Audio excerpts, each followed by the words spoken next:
আমার মনে হয় সমাজে আসলে যেভাবে নারীরা এগিয়ে যাচ্ছে সেখানে নারীরা তো নারীদের পাশে থাকছে, কিন্তু তার পাশাপাশি পুরুষরা যেভাবে নারীদেরকে এগিয়ে যাওয়ার জন্য স্মুথ করে দিচ্ছে রাস্তা, এবং তারা যেভাবে পাশে থাকছে, ছায়া হয়ে থাকছে, সাপোর্ট দিচ্ছে, সেটা আমার পক্ষ থেকে আমি সব নারীদেরকে তো সেলুট অবশ্যই জানাই এবং পুরুষদেরকে অনেক সম্মান জানাই। কারণ আজকে দেখুন, আজকে আমাদের নারীর যেভাবে সম্মাননা জানানো হয়েছে নারীদেরকে বিভিন্ন সেক্টর থেকে, চলচ্চিত্র থেকে যখন আমাকে সম্মাননা জানানো হচ্ছে নারীদের পক্ষ থেকে, এবং অন্যান্য সেক্টর থেকে যখন অন্য নারীদেরকে সম্মাননা জানানো হচ্ছে, আপনারা দেখুন আজকে যত আমার জার্নালিস্ট ভাই বোনেরা আছেন, বোনেরা তো আছেনই, বাট এখানে কিন্তু সব পুরুষ ভাইরা রয়েছেন। সো আপনারা যদি আজকে এসে এখানে এটা কভারেজ না করতেন, আমরা কিন্তু এই সম্মাননার বিষয়টি সমাজকে বা সবাইকে জানাতে পারতাম না। সো সেখান থেকে আপনাদের প্রতি আমার অনেক ভালোবাসা যে আপনারা এই যে পুরুষরা যেভাবে নারীদের পাশে আছেন, সেটা অনেক বেশি সম্মানের। সুপারস্টার সাকিব খানের সিনেমা বরবাদের পরে দ্বিতীয় অবস্থানে রয়েছে জঙ্গলি।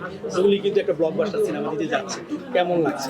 ভীষণ ভালো লাগছে ভাইয়া। এই যে যখন আপনারা বলছেন যে বরবাদ এত বেশি ভালোবাসা নিচ্ছে সবার কাছ থেকে, এবং তার পরপরই যখন জঙ্গলি রয়েছে, আপনারাই যখন নিউজ করছেন, আপনারা যখন বলছেন, কারণ আপনারা তো সব সিনেমা হলগুলো দেখছেন, সবগুলো শোজ জঙ্গলির হাউসফুল যাচ্ছে, এবং আজকে 20তম দিন, তারপরও যেভাবে প্রত্যেকটা শোজ হাউসফুল জঙ্গলি, এবং সবাই যেভাবে ইমোশনালি কানেক্টেড হচ্ছে জঙ্গলির গল্পের সাথে, সবাই বলছে জঙ্গলি 2 দেখতে চায়, 3 দেখতে চায়। অবশ্যই আমরা এটাকে সম্মান জানাই, কিন্তু এটা তো প্রডিউসার ডিরেক্টরদের আসলে ব্যাপার, এটা একটা টিম ওয়ার্ক। সো এটা সামনেই সময় বলে দিবে যে জঙ্গলি 2, 3, 4 আসবে কিনা। কিন্তু যে ভালোবাসা আমরা জঙ্গলি থেকে পেয়েছি, সেটা আসলে আমার মনে হয় যে সারা জীবন আমাদের জন্য অনেক বেশি ইন্সপিরেশন হয়ে থাকবে। আপু, একজন চলচ্চিত্র কর্মী হিসেবে এবার ঈদে 5টা সিনেমা রিলিজ হয়েছে, সব সিনেমায় ধরেন 80% আর কি পজিটিভ রিভিউ, মানে এরকম খুব কম হয়েছে। চলচ্চিত্র কর্মী হিসেবে ভালো লাগা যায়। অবশ্যই আমার মনে হয় যে একজন চলচ্চিত্র কর্মী হিসেবে, চলচ্চিত্র শিল্পী হিসেবে এর থেকে আনন্দের আর কিছু হতে পারে না। আমরা তো এটাই চাই যে পুরো ইন্ডাস্ট্রিতে সবাই সবার সিনেমাকে সাপোর্ট দিবে, সবাই সব সিনেমা দেখবে, সবগুলো সিনেমা হাউসফুল যাবে।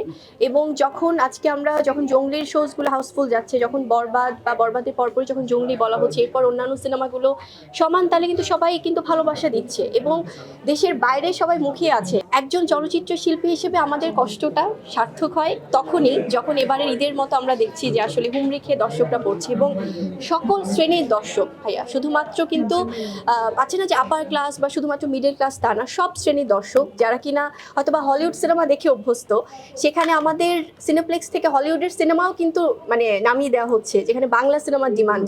সো এটা মনে হয় আমাদের জন্য অনেক প্রাউড মোমেন্ট। এই ধারাবাহিকতা থাকুক। এর পাশাপাশি আমার মনে হয় যে এটা শিল্পীদের, আমাদের যেমন দায়িত্ব, আমার সাংবাদিক ভাই বোনেরা যেমন তাদের কষ্ট, তাদের পরিশ্রম সেই ঈদের আগে থেকে শুরু করেছে, এখন অবধি তারা এটা বজায় রেখেছে, এবং সিনেপ্লেক্স কর্তৃপক্ষ, সিঙ্গেল স্ক্রিন কর্তৃপক্ষ, প্রডিউসার, ডিরেক্টর সবাই এটার সাথে ইনভলভ। সো সবার পজিটিভিটি আসলে এটা এতদূর নিয়ে এসেছে।